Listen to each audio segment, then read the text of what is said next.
자, 로마서 7장 22절부터 24절까지의 말씀. 자, 우리 한 목소리로 합독하겠습니다. 시작. 내 속사람으로는 하나님의 법을 즐거워하되 내 지체 속에서 한 다른 법이 내 마음의 법과 싸워 내 지체 속에 있는 죄의 법으로 나를 사로잡는 것을 보노도다. 오호라, 나는 곤고한 사람이로다. 이 사망의 몸에서 누가 나를 건져내랴. 아멘.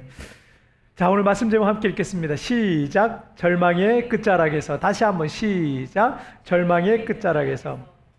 올해가 이제 시작된 지 지금 석 달이 채 지나지도 않았는데, 사실은 올 초부터 시작해가지고 1월달, 2월달, 3월달 계속해서 사실은 우리를 깜짝 놀랄 만한 그런 충격적인 일들이 우리나라 사회 속에서 계속 지금 벌어지고 있는 상황입니다. 코로나만 해도 지금 버거운데 사회적인 여러 가지 문제들이 벌어지고 있고, 우리 사회가 그것을 통해서 볼 때 지금 심각하게 병들어가고 있다라는 것을 우리가 알 수가 있습니다.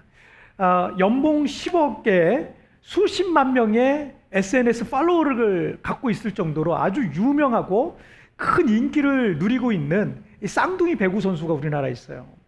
이 쌍둥이 배구 선수의 학폭, 그러니까 학폭이란 말이 지금 요즘 많이 들리는데 학교 폭력이죠. 이 학교 폭력 폭로 사건을 시작으로 인해서 유명 스포츠 스타들의 그 학폭이 계속 지금 막 터지고 있는 거예요. 그리고 뭐 유명 연예인들의, 우리가 잘 알고 있는 유명 연예인들의 학폭 사건도 지금 계속 줄줄이 터지고 있어서 지금 그 스포츠 스타와 그 연예인들을 좋아하던 사람들이 큰 지금 실망감을 지금 안고 있는 그런 상황입니다. 좀 충격을 받은 거죠.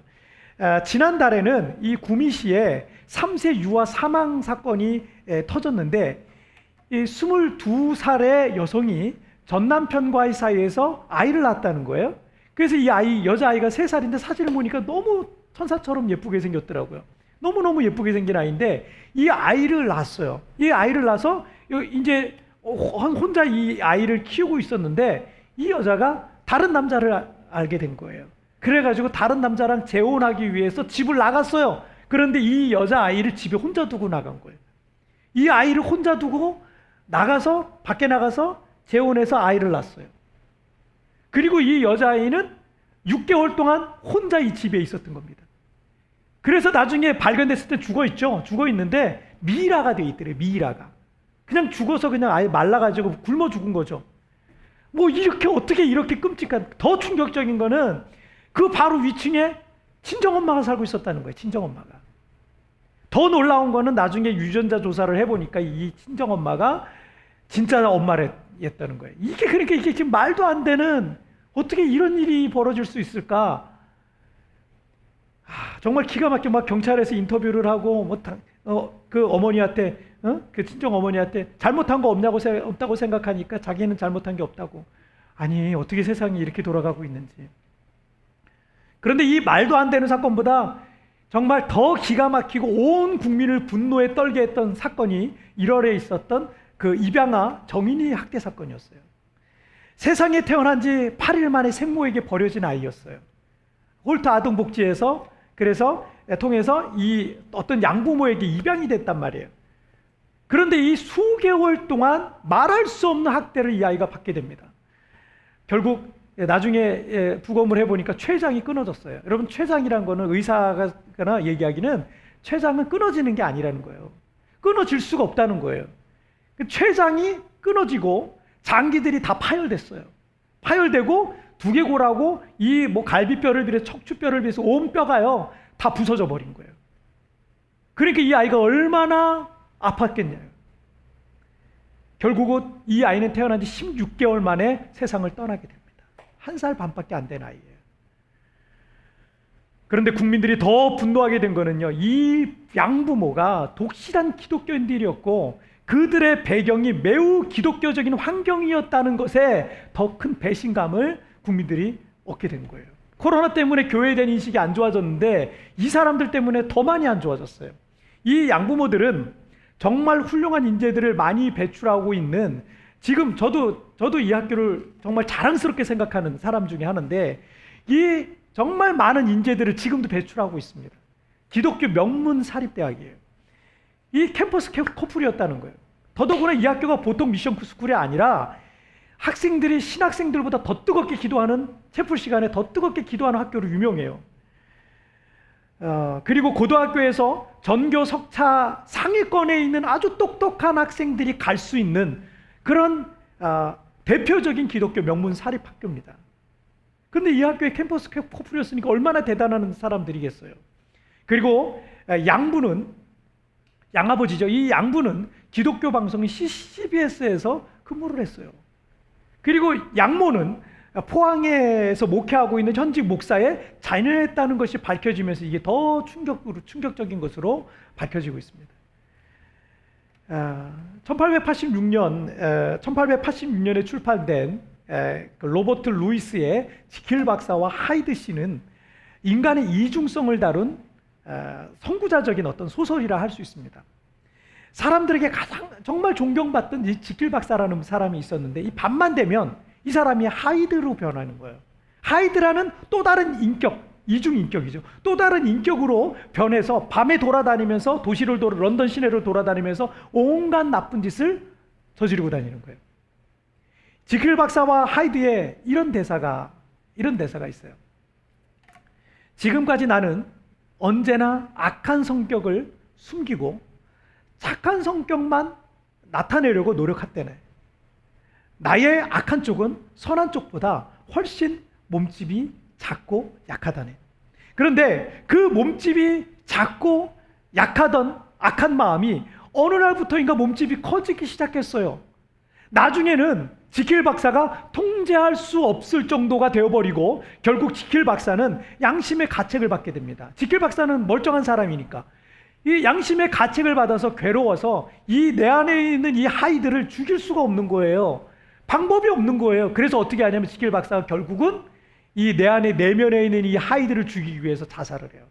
그래서 끝나는 그런 소설입니다. 누구나 인정하고 싶지 않지만 오늘 우리가 인정해야 되고 기억해야 할 것 중에 하나가 우리 안에는 선과 악이 공존하고 있다는 거예요. 그런데 과거 어느 때에는 마음이 선한 것이 내 마음에서 몸집이 컸단 말이에요. 선한 마음이 참 많았는데 언제부터인가 악한 것의 그 몸집이 점점 커져서 내 안에서 선이 그 악을 나중에 통제하기 어려워질 정도까지 돼버리는 거예요. 이렇게 되는 사람들이 꽤 있습니다. 너 예전에는 안 그랬잖아. 너 예전에 참 착한 사람이었잖아. 너 예전에 참 좋은 사람이었잖아. 너 왜 이렇게 변했어? 그게 바로 그런 상황이 된 거죠. 교회를 다니고 예수님을 믿는다고 해도 내 안에 있는 악이 완전히 내 속에서 사라지는 게 아니에요. 그래서 이 선과 악은 내 안에서 어쩌면 천국 갈 때까지 계속 싸우게 됩니다. 계속 싸웁니다. 때로는 선이라는 것이 악을 통제하고 지배하게 될 거예요. 그 선이 악을 통제하고 지배할 때는 우리는 하나님의 뜻에 원하는 대로 우리는 살아가고 있을 겁니다. 하지만 때로는 악이 선보다 더 커지기도 하고 더 강해져가지고 통제가 되지 않을 때가 있을 거예요. 그러므로 우리 믿는 자들은요 24시간 365일 지속적으로 하나님을 바라보고 또 바라봐야 되는 거예요. 늘 하나님의 말씀을 가까이 하고 기도 생활도 여러분 쉬면 안 돼요. 매일 기도를 하셔야 돼요. 그리고 예수 동행 일기와 같은 그런 장치를 통해서 우리 자신을 돌아보는 습관들을 계속 길러야 되는 겁니다. 여러분들이 주일 예배 드리고 그래 이제는 정말 믿음으로 살아보자, 말씀대로 살아보자, 착하게 살자, 죄짓지 말고 살자 이런 마음을 가지고 여러분 돌아가실 거예요. 그런 결단을 하고 돌아가지만 그게 사실 하루 이틀 2, 3일 지나면 또 무너지는 것을 경험하면서 나는 이것밖에 안 되나 참 한심하다 라고 생각이 들 수도 있습니다. 여전히 우리 안에 악을 통제하지 못해서 낙심과 절망을 반복하게 될 겁니다. 그래서 그런 연약한 우리를 위해서 예수 그리스도께서 이 땅에 오신 겁니다. 그렇기 때문에 예수님이 오신 거예요. 우리가 그렇게 연약하기 때문에. 자, 우리 첫 번째 주제 한번 보실까요? 시작. 자기 절망의 시간. 다시 한번 시작. 자기 절망의 시간. 최근 우리나라에서 일어나고 있는 충격적인 사건들의 가해자들이라고 할 수 있는 사람들에게 양심이라는 게 없었을까요? 양심. 그 천사와 같은 아이들을 발로 밟고 막 집어 던지고 그리고 6개월 동안 그냥 유기해 버렸어요. 굶겨 죽였어요. 그런 끔찍한 일을 저지르면서 마음의 가책이라는 게 정말 조금도 없었을까요? 아무리 끔찍한 일을 저질렀을지라도요, 그 사람들 마음에 가책은 있었을 거예요. 아주 조금의 가책은 있었을 겁니다. 그런데 그걸 무시해버린 거예요. 악이 몸집이 커져버리니까, 악이라는 것이 선보다 악의 몸집이 커지고 강해져 버리니까 그 마음이 여기서 스물스물 올라오는데, 양심의 가책의 마음이 올라오는데 이걸 무시해버리는 거예요. 이걸 밟아버리는 거예요. 그래서 선이 악을 통제하지 못했던 겁니다. 통제불능 상태가 되니까 악마죠. 제가 그걸 보면, 그 뉴스를 보면서 저는 악마다. 사람이 아니고 악마다. 그런 생각이 들더라고요. 사람이 얼마든지 악마가 될 수 있다는 것을 요즘 우리가 보고 있는 겁니다. 로마서 7장 18절 19절 말씀 함께 읽겠습니다. 시작. 내 속 곧 내 육신에 선한 것이 거하지 아니한 줄을 아노니 원함은 내게 있으나 선을 행하는 것은 없노라. 내가 원하는 바 선은 행하지 아니하고 도리어 원하지 아니한 바 악을 행하는도다. 바울 사도는 우리 마음의 선과 악이 두 가지가 마음에 자리를 하고 있다는 걸 말씀하고 있어요. 그리고 복음을 위해서 평생 독신으로 살면서 수도 없이 죽음의 고비를 많이 넘기면서 복음만을 위해서 살았던 정말 훌륭했던 사도 바울의 마음에, 그 마음에, 그런 사람의 마음에, 다른 사람은 몰라도 바울은 그러면 안 되잖아요. 그런데 바울이 고백을 해요. 내 마음에도 선과 악이 두 가지 마음이 있다는 거예요. 바울조차도 마음으로는 선을 행하길 원하는데 어느 순간 보면 자신이 악을 행하고 있다라는 이 안타까운 상황을, 괴로운 상황을 고백하고 있는 겁니다. 자, 로마서 7장 24절 오늘 본문의 말씀 한번 읽어볼까요? 시작. 오호라 나는 공고한 사람이로다. 이 사망의 몸에서 누가 나를 건져내랴. 공고하다라는 말은 가련하다, 불쌍하다라는 말이에요. 그런데 바울 사도가 자신을 향해서 나는 참 불쌍한 사람이야, 나는 참 가련한 사람이라고 그렇게 지금 말하고 있어요. 왜 그럴까요? 왜 그러냐면 바울 사도는 사도 중에 사도라고 할 수 있는 정말 위대한 업적들을 많이 남긴 사람입니다. 신약 성경 중에 13권을 남긴 사람이죠. 그리고 유럽의 복음화의 문을 연 아주 위대한 사람입니다. 사람들 앞에서 설교하고 병자들을 위해서 기도하니까 병자들이 일어나고 기적이 나타나기도 하고요. 선교지 여기저기 다니면서 사도 바울이 복음을 전하는 도시마다요, 도시 전체가 변화되는 그런 역사들이 일어났단 말이에요. 정말 대단한 사람이에요. 하지만 그런 바울이 육신의 죄에 빠지고 또 넘어지고 또 넘어지는 거예요. 그럴 때마다 사도 바울이 그런가? 내가 사도로 맞나? 사도라는 직책을 갖고 있는 사람이 맞나? 그게 어울리는 사람인가? 내가 하나님의 계시의 말씀을, 그 거룩한 말씀을 전달할 자격이나 있나? 나 같은 죄인은 지옥불에 던져져도 마땅한 사람이 아닌가? 그래서 여러분 나중에 사도 바울이 나중에 뭐라 그러냐? 자기는 죄인 중에 괴수다라고 그래요. 그런 절망적인 마음이 사도 바울의 마음속에서 올라오는 거예요. 요즘 우리 40일 1시간 제물 기도하시는 분들과 오스왈드 챔버스 목사님의 묵상글을 우리가 한 문장씩 이렇게 지금 매일매일 나누고 있어요. 너무너무 좋은, 제가 이제 책을 읽다가 제가 정리해 놓은 내용이 있기 때문에 여러분들과 그 말씀을 나누고 있는데, 이 오스왈드 챔버스 목사님이 영적인 낙심에 빠지는 이유에 대해서 말씀을 하신 내용이 있더라고요. 지난주에 우리 나눴는데요. 그 내용을 한번 볼게요. 자, 한번 읽어볼까요? 시작. 낙심은 둘 중 하나에서 발생하게 됩니다. 죄의 정욕을 만족시켰을 때 혹은 만족시키지 못했을 때 옵니다. 왜 우리에게 영적인 공고함과 절망과 낙심이 오냐면 그것은 언제나 죄와 관계가 있다는 거예요. 낙심이 오는 이유, 죄와 관계가 있어요. 죄의 정욕을 만족시켰어요. 어떤 게 유혹이 있어가 그 죄를 결국 저질렀어요. 죄의 정욕을 만족시켰어요. 그런데 결과가 뭐예요? 절망이에요. 희한하죠? 여러분, 그 죄를 탐닉하고 계속 그것을 원하고 바라고 해서 그래서 결국 내가 그걸 얻었어요. 그런데 거기서 뭐가 오냐면요, 절망밖에 안 와요. 반대로 그 죄를 하고 싶은 그 죄의 그 욕망을 만족시키지 못했다? 그런데 거기에서도 역시 절망과 낙심과 공고함 같은 마음들이 오는 거야. 왜 나는 이것밖에 안 되는데 그게 뭐라고 내가 그걸 하려고 했나? 뭐 이런 생각들이 오는 거죠. 이렇게 우리는 죄로 인해서 영적으로 낙심하고 절망하게 되고 그렇습니다. 자, 죄 때문에 우리에게 낙심이 와요. 근데 또 다른 게 있어요. 성경을 통해서 보니까 우리는 세상의 여러 가지 염려와 걱정에 빠질 때 또 낙심하고 절망하게 돼요. 제가 세부에 와서 4년간 기도하면서 열심히 사역을 하면서 이제 성전을 확장해야 될 만큼 교회가 부흥했어요. 그래서 이전보다 3-4배 넓은 이 공간을 얻어서 이제 이 공간을 인테리어를 해야 되잖아요.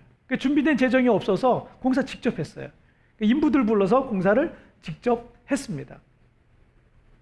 인테리어 다 마쳤습니다. 그게 2017년이었습니다. 공사가 마무리되고 새로운 성도들이 계속 밀려오더라고요. 막 와요. 교회는 그렇게 부흥하고 성장해 가는 줄 알았어요. 그런데 2017년 10월 달에 제가 갑상선 암 진단을 받게 돼요. 그리고 11월 달에는 제가 수술을 해야 했습니다. 어떤 분들은 갑상선 암이라는 것이 이제 암 완치율이 높다 보니까 착한 암이다라고 그런 별명을 붙여주기도 합니다. 하지만 여러분, 이 걸려본 사람은 좀 알 거예요. 뭔 암이라고, 일단 암이라고 하잖아요. 그 병명에서 오는 두려움과 염려, 걱정 이런 것들이 막 밀려와요. 저는 완치 판정 받는 5년 동안 보험도 못 들더라고요. 보험을 들을 수가 없어요. 안 받아주더라고요. 그래서 이게 혹시나 이게 다른 장기에 혹시 전이가 된다거나 뭐 이러면 뭐 이런 쓸데없는 그런 염려들과 걱정에 사실은 중간중간 사로잡히게 돼요. 별의별 불길한 생각들이 순간순간 내 마음을 흔들기도 합니다. 그렇게 시간이 좀 지났지만 얼마 전에 우리 가족이 이렇게 얘기를 나누는데 저희 딸이 그때 얘기를 하더라고요. 그때 우리 딸이 이제 한국에 있었었는데 그때 그 소식을 듣고 이런 생각이 들었대요.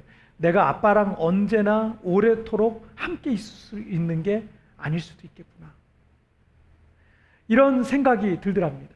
그래서 우리 딸이 한국이나 다른 곳에 안 가고 그냥 필리핀에 있는 거라고 그러더라고요. 여기서 뭐 취직할 데도 없고 돈 벌 것도 없고 어렵잖아요. 청년들이 있기가 참 어렵잖아요. 그런데 그냥 아빠랑 같이 내가 오래도록 있을 수 있는 게 아니기 때문에 내가 아빠랑 같이 있어야 되겠다. 그 마음 때문에 필리핀에 있는 거라고 그러더라고요. 참 딸에게 제가 고마운 마음이 들었어요. 때로는 나의 힘으로 어쩔 수 없는 그런 절망적인 절망의 끝자락에 우리가 선 상황이 우리의 삶에 벌어지기도 합니다. 여러분, 내 몸속에 암이 자라고 있다는 것을 그걸 어떻게 알겠어요? 몰라요. 아무도 몰라요. 우리 성도들 세부에서 사업도 하고 돈도 잘 벌고 신앙생활도 열심히 하고 있었는데 코로나가 확 터지면서 삶의 터전을 잃어버렸어요. 그리고 아무것도 없이 빈손으로 실패한 사람처럼 한국으로 돌아가서 지금 작은 원룸 하나 빌려가지고 거기서 지금 버티고 계시는, 갑작스럽게 변한 이 환경 속에서 이러지도 못하고 저러지도 못하는 그런 상황 속에 있는 거예요. 10개월 동안 뱃속에서 엄마와 아빠의 많은 꿈을 받으면서 자라난 그래서 태어난 자녀가 그 꿈대로 된다면 얼마나 더할 나위 없죠. 그런데 우리 자녀에게 예상치 못한 어려움들이 생기는 거예요. 엄마 아빠의 꿈을 이루어가고 그 꿈대로 이루어가야 될 그 자녀에게 갑자기 건강에 문제가 생기고 여러 가지 어려운 일들이 생기니까 어느 순간부터는 부모의 꿈이 아니라 이 부모의 가장 큰 염려와 걱정 속에서 그 자녀가 살아가고 있고, 부모는 그 염려와 걱정의 눈으로 그 자녀를 바라보며 기도하며 살고 있을 거예요. 죄의 문제든 인생의 여러 가지 문제로 인한 일이든 우리를 절망의 끝자락에 세워놓고 위태위태하게 흔들고 있을 수 있습니다.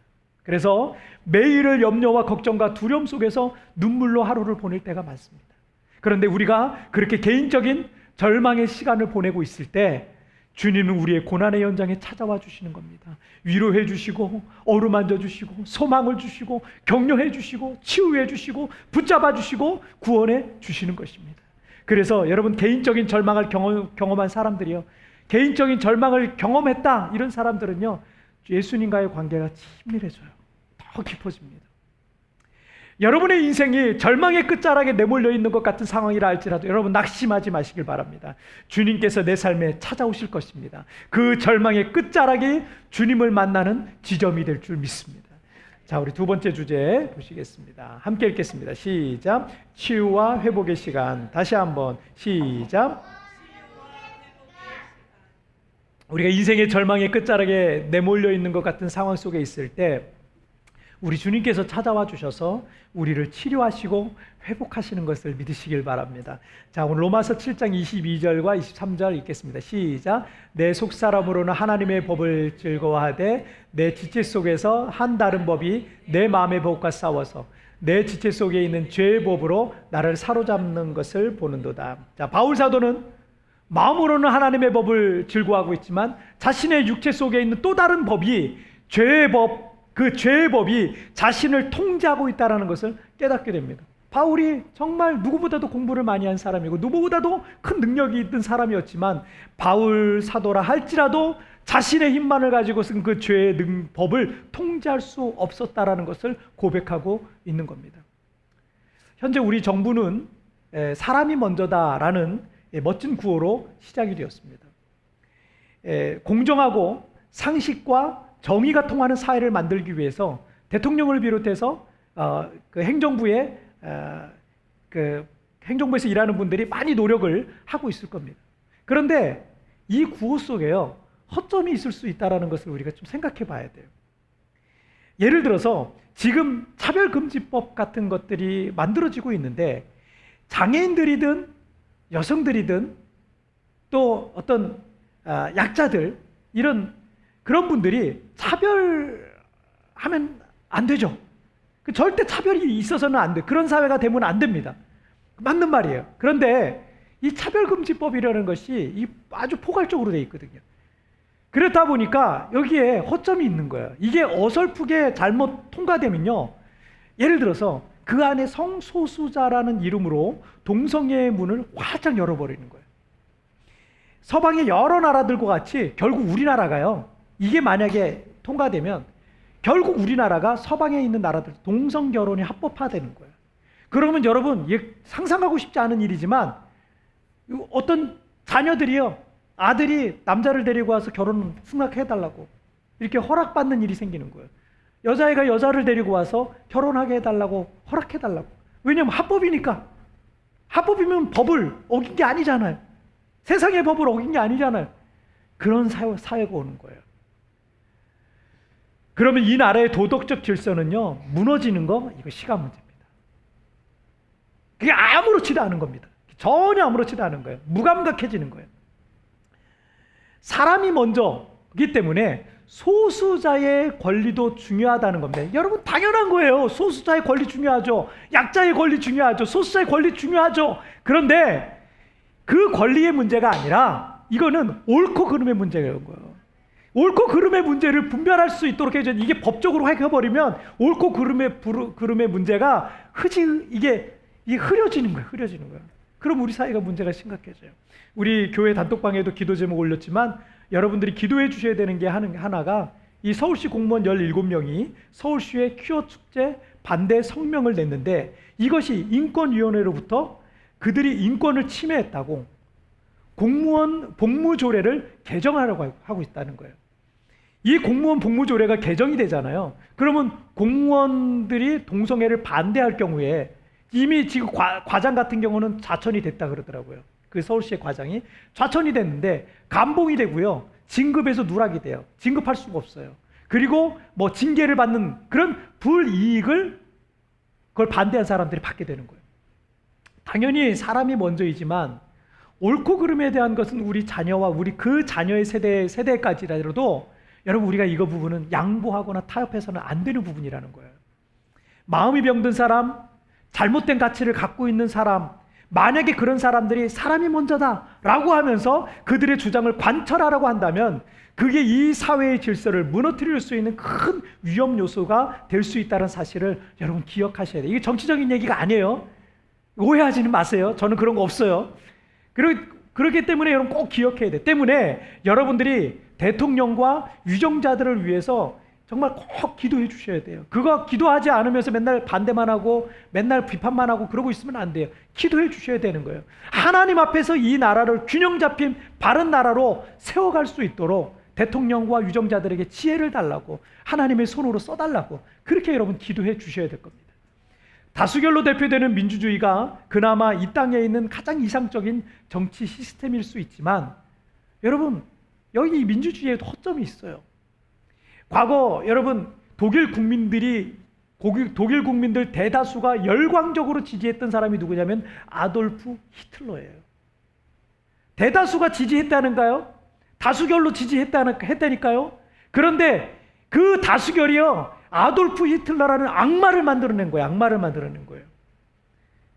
그런 걸 우리가 기억하고 있어요. 그러므로 여러분 이 땅에 어떤 정치 시스템도요 완벽하지 않습니다. 사람이 먼저다라고 하지만 우리가 생각하는 것처럼 사람은요 온전하지도 않고요 완벽하지도 않아요. 제가 사람을 변화시키는 비전을 갖고 목회를 하고 있지만 목회를 하면 할수록 느끼는 거는 사람은요 쉽게 변화되는 게 아니에요. 1년 동안 지금 우리가 이 코로나 때문에 여러 가지 훈련들을 지금 계속하고 있는데요. 이제 조금 뭔가 변화들이 있는 것 같은 거예요. 여러분 사람이 쉽게 변하지 않아요. 누군가가 사람에게 희망이 있는가라고 물으신다면 제가 솔직히 말씀드려서 사람은 그럴 만한 존재가 못 된다라고 말씀드리고 싶어요. 제가 너무 회의론자처럼 말씀드리는 것 같지만 사실은 이게 현실이에요. 그래서 여러분들이 사람에게 희망을 걸고 그를 의지하고 그를 기대하잖아요. 여러분 그에게 실망할 게 클 거예요. 사람은 그런 의지할 만한 존재가 못 돼요. 제가 처음 교회를 개척했을 때 타교회를 다녔었던 집사님들이 권사님이 우리 교회에 옮겨오면서 제가 사실 목사로서 좀 다른 교회에서 옮겨오신 거거든요. 근데 좀 부끄러운 고백이지만 그 옮겨오시는 게 나쁘지가 않더라고요. 지금은 아니에요. 지금은 좀 마음이 달라요. 그때는 옮겨오시는 게 나쁘지만은 않더라고요. 아니 좋더라고요. 우리 교회를 인정해 주는 것 같고 막 오니까 좋더라고요. 왜냐하면 당장 교회 일꾼들이 필요한데 다른 교회에서 잘 훈련받고 신앙생활 하다가 우리 교회 오셨으니까 바로 일꾼으로 투입돼서 봉사할 수 있다고 생각하니까 개척교회로서는요 이게 얼마나 큰 힘이 되는지 몰라요. 세부에서 필리핀에서 10여 년 살았다, 20년 넘게 살았다, 영어와 필리핀 말도 잘한다, 여기에 사업체도 갖고 있다, 무엇이든 목사님 하는 거 다 도와줄 수 있다 말하라고 하니까 처음 세부에 와가지고 아무것도 모르는 저 같은 사람은요 은근히 그런 사람들을 기대하고 의지하게 되더라고요. 그런 분들은. 그런데 겪어보니까 사람은 의지할 게 없더라고요. 전혀 의지할 게 못 되더라고요. 오히려 그런 분들을 통해서 제가 많이 훈련받았어요. 기도를 정말 많이 할 수밖에 없는 상황들이 계속 만들어지더라고요. 하나님께서 사람을 의지하는 어리석은 저를 깨우치려고 하셨던 것 같습니다. 종종 말씀드리지만 사람은 사랑의 대상이지 결코 의지의 대상이 아닙니다. 우리의 의지의 대상은 오직 하나님밖에 없어요. 여러분 사람 의지하지 마십시오. 사람에게 너무 많은 기대를 걸지 마십시오. 실망이 클 뿐입니다. 사람은 그럴 만한 존재가 되지 못합니다. 사람은 사랑해주고 축복해주고 위로해주고 격려해주고 기도해주고 섬겨주고 이해해주고 함께 동역하여서 하나님 나라의 일을 하나님 나라를 위해서 섬기는 그런 형제 자매의 일 뿐입니다. 여러분 로마서 7장 24절 말씀 다시 한번 읽어볼까요? 시작. 오호라 나는 공고한 사람이로다. 이 사망의 몸에서 누가 나를 건져내냐. 바울 사도가 죄의 법에 의해 통제되는 자신에게는 어떠한 소망이 없다라는 것을 고백하고 있는 겁니다. 죄를 안 지으려고 해도 또 넘어지고 자빠지는 게 우리 사람인 겁니다. 우리 사람은요 이렇게 죄로 인해서 개인적인 절망을 경험하게 됩니다. 얼마나 나 자신이 나약한 존재인지, 얼마나 죄의 통제 속에 쉽게 무너지는지, 얼마나 내가 형편없는 존재인지를 경험하게 되는 거예요. 그리고 직장을 잃고 사업이 망하고 그렇게 재정적 위기 앞에서 우리가 얼마나 무력한 존재인지를 또 느껴요. 멀쩡하게 잘 살던 사람이 어느 날 갑자기 죽음의 병에 걸리면 매일 지옥에서 사는 것 같은 거예요. 그런데 얼마나 무기력한지 내가 그 상황에서 할 수 있는 게 아무것도 없습니다. 내 힘과 내 능력으로는 그 개인적 절망의 끝자락에서 내가 빠져나올 수가 없더라고요. 그런데 여러분 로마서 8장 3절 말씀 함께 읽겠습니다. 시작. 율법이 육신으로 말미암아 연약하여 할 수 없는 그것을 하나님은 아시나니 곧 죄로 말미암아 자기 아들을 죄 있는 육신의 모양으로 보내어 육신의 죄를 정하사. 사람은 연약하여 할 수 없지만 하나님은 예수님을 우리에게 보내셔서 죄 가운데 빠져 있는 우리, 인생의 난제 속에 빠진 우리를 치료하시고 회복하신다라는 겁니다. 지금 내 인생의 절망의 끝에 찾아오신 주님을 영접하시길 바랍니다. 내 힘과 내 능력으로 할 수 없고 내 뜻대로도 되지 않는 이 인생을 살고 있는, 어쩌면 절망의 끝자락이라 할 수 있는 상황 속에서 여러분 주님의 이름을 부르시길 바랍니다. 주께서 그 손을 잡아주시고 건져주시고 나의 인생을 치료하시고 회복해 주실 것을 믿으시길 바랍니다. 자, 오늘 말씀 정리해 볼게요. 오늘 두 가지 말씀 나눴습니다. 함께 읽겠습니다. 시작. 자기 절망의 시간, 치유와 회복의 시간. 다시 한번 시작.